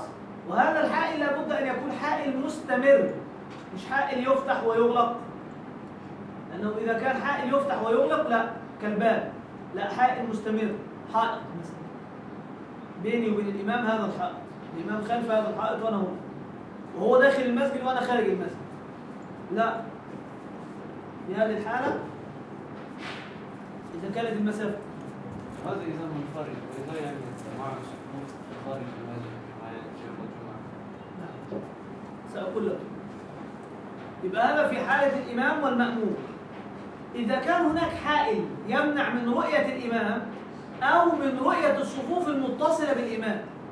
يعني إيش رؤية الصفوف المتصلة بالإمام؟ الإمام يصلي في المسجد وهناك صفوف وراءه كالجمعة، وأنا في آخر الصفوف عند الباب، أنا أرى هذا الصف، أراه أشاهده، فرؤيتي لهذا الصف حتى ولو كانت المسافة بيني وبين الإمام مسافة أكثر من 300 ذراع، يبقى صح القدر، صح القدر، لأني أرى آخر الصفوف في المسجد. في المسجد. وإذا لا تروه لكن لا حائل لكن أنت بيمينك فلا ترى، اتصلت الصفوف متصلة بحيث أنه عند يمين مر الصف الذي في داخل المسجد والتصق بالصف الذي هو خارج المسجد. نعم يصح، يبقى هذا الصف مكتمل، كل صف واحد، يصح. المهم أن الصفوف تلاحمت. أستاذ لو كان المسجد يتكون من دورتين، الجمع في الدورة الأولى. هذا في الحكم الأول، هذا الحكم الأول، قلنا أنه يصلي في أي مكان طالما أنه في المسجد، هذا في المسجد، هذا ما عندنا إشكال فيه. لو كان المسجد 20 طابق وهو يصلي في الطابق 20 خلاص هذا المكان لا يعلم، من المسجد، هذا المكان يعتبر من المسجد. لا ليس هذا من المسجد، لأن هذا المسجد تدخله الحائط. لو أن امرأة حائط، لو هذا المكان يدخله الجنب، يدخله الجنب ولا ما يدخله؟ يدخله الجنب، ما يمنع الجنب من هنا. في يعني يوم الجمعة في خارج الطريق صلي في تحت مشهد غير السوق، يعني أصل الطريق ليس مشهد سوق يصلي تحت المشهد. نعم لأنه تابع للمسجد. أستاذ المقصود بالمسجد يعني القاعة أو صور يعني أو المسجد. المقصود بالمسجد المسجد نفسه والرحبة التي حول المسجد، فالرحبة التي حول المسجد تعطى حكم المسجد في هذا الأمر. الرحبة التي حول المسجد تعطى حكم في هذا الأمر في موضوع الصلاة كأنك في المسجد، لكن إلا في أحكام بقى الحائض وفي أحكام النفساء والجنب يمكن أن يمر بالرحبة.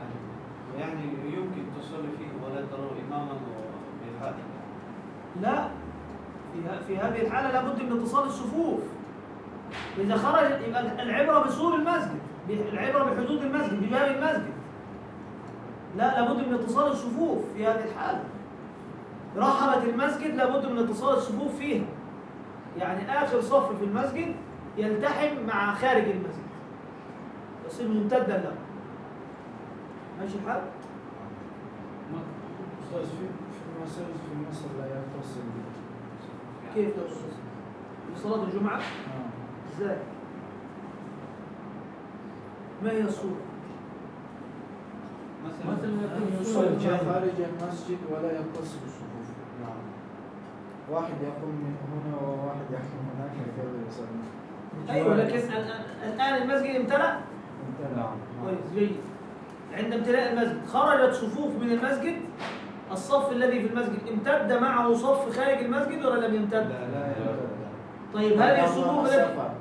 ماشي، هذه الصفوف التي في داخل المسجد ترى لمن هو خارج المسجد ولا ما ترى؟ يسمع من كان خلفه مباشرة أيوة. يرى، من كان في جانب لا يرى. هذا هو المهم. من كان خلفه مباشرة يراه، نعم. خلاص؟ والذي خلفه يراه، يرى هذا الصف، والذي خلفه يرى الصف الذي أمامه، لازم متصل الصفوف. أما الذي في الجانب إذا اتصل والذي في الجامع اتصل معه، خلاص اتصل معاه، يبقى لابد من رؤية الصفوف المتصلة. واضح؟ يعني مثلا إذا كان المسجد وهو ممتلئ فخلف المسجد لا يوجد مكان بل في جانبيه مكان، وإن قاموا في جانب المسجد لا يتصل الصفوف فنقول لا يجوز ولا يرى. لا، هل يرى من خلال الشباك؟ لا. هل هناك شبابيك في المسجد ترى منها الصفوف؟ خلاص اتصلت الصفوف، اتصلت عن طريق الشباك. شيخنا والنساء أحيانا يكون وراء حائط. وراء حائط، نعم، لكن هذا الحائط ليس حائط كما قلت لك، هناك فرق بين الحائط المستدام والحائط الذي يفتح ويغلق. هل هو باب؟ هل هو ستارة؟ أم هو حائط؟ فإذا كان باب، هناك باب ويغلق من أجل النساء، فهذا يتصل الصفوف، هذا في اتصال داخل المسجد. هي طبعا تصلي داخل المسجد النساء، لا تصلي خارج. نعم. صح؟ هي في داخل المسجد. ولكن وراء حائط أحيانا يوجد غرفة خاصة للنساء. وهذه الغرفة يوصل إليها من المسجد؟ نعم. خلاص يبقى في اتصال. طالما أن هناك باب هو الذي يوصل إلى هذه الغرفة من داخل المسجد. يعني أقصد ربما هم لا يرون إمام. أيوه. ما فيش مشكلة. ما فيش مشكلة. في حال النساء ما في مشكلة. أنا أسكن في زهراء وعندنا يوجد مسجد زهراء. وعند الجمعة حول المسجد يوجد يعني محلات كثيرة وناس يعني يصلون في هذه المحلات. نعم، ومحلات ممكن يعني 500 متر هم يعني ناس يعني خرج من بيت ويعني 500 متر بينه وبين آخر صف. نعم. ولا بينه وبين الإمام. والناس يعني لن يذهبوا إلى مسجد، هم يذهبوا إلى محلة مباشرة. نعم، ويجلس عند محلة ويسمع خطبة وبعد يصلي عند محلة. هذا المحل يعني ممكن يعني 5 و 6 متر عن المسجد. 5 متر. نعم. ولا 50 متر؟ لا 500. 500 متر؟ نعم. بينه وبين المسجد؟ نعم. فقط يسمع؟ نعم. ولا يرى يعني سافر. ولا يرى، يعني ليس بينه وبين آخر صف. كم؟ آخر صف يراه في المسجد. في خارج المسجد. هل الصفوف متصلة؟ حول المسجد نعم اتصال. ممتاز. وبعد ذلك يعني لا يوجد اتصال. يعني هو يرى المسافة بينه وبين آخر صف 500 متر. لا صواب بسيط. وهم يعني يجلسون عند محل مثلا حول المسجد. هذا لو كان قريب يمكن تصح 5 الصلاة. محلات، وهو الناس يجتمعون عند محل ويجلسون يسمعون الخطبة وبعد ذلك يصلون عند محل. لا يصح. هو هذا الذي يقول. ولا حائل هناك بين الإمام والمأموم. جاز الاقتداء إذا لم يكن هناك حائل بينه وبين الإمام ولم تكن المسافة زائدة عن 300 متر. إذا اتصلت الصفوف فهذه المسافة مرتبطة بأقرب الصفوف إليه. يعني آخر صف المسافة بيني وبينه كما المسافة بيني وبين الإمام. واضح؟ تعتبر به. وتعتبر المسافة المذكورة من آخر المسجد. يعني إيش؟ يعني من اتصال الصفوف العبرة بين المأموم وبين هذا الإمام من آخر المسجد. وإن كان الإمام والمأموم في غير المسجد، اثنين بقى في غير المسجد، فالعبرة بما تقدم معه، إما في فضاء أو بنيان. فالشرط ألا يزيد ما بينهما على 300 ذراع ولا يكون بينهما حائل. يعني العبرة بين الإمام والمأموم إذا لم يكونا الاثنين في المسجد، نقول العبرة أن المسافة لا تزيد عن 300 ذراع وألا يكون بينهما حائل يمنع من الوضوء. خلاص؟ حتى لو كان الإمام والمأموم في فضاء، اثنين بيصلوا في صحراء أو يصلوا في الشارع كصلاة العيد، خلاص يمكن أن يصلي هذا الإمام المأموم بهذا الإمام طالما أن المسافة بينهما لم تصل إلى 300 ذراع، أقل 300 إيه؟ ذراع أقل ولا يوجد حال. لهذا أنهى الشيخ رحمه الله تعالى هذا الفصل الذي هو في القدوة، والله تعالى أعلم وأعلم.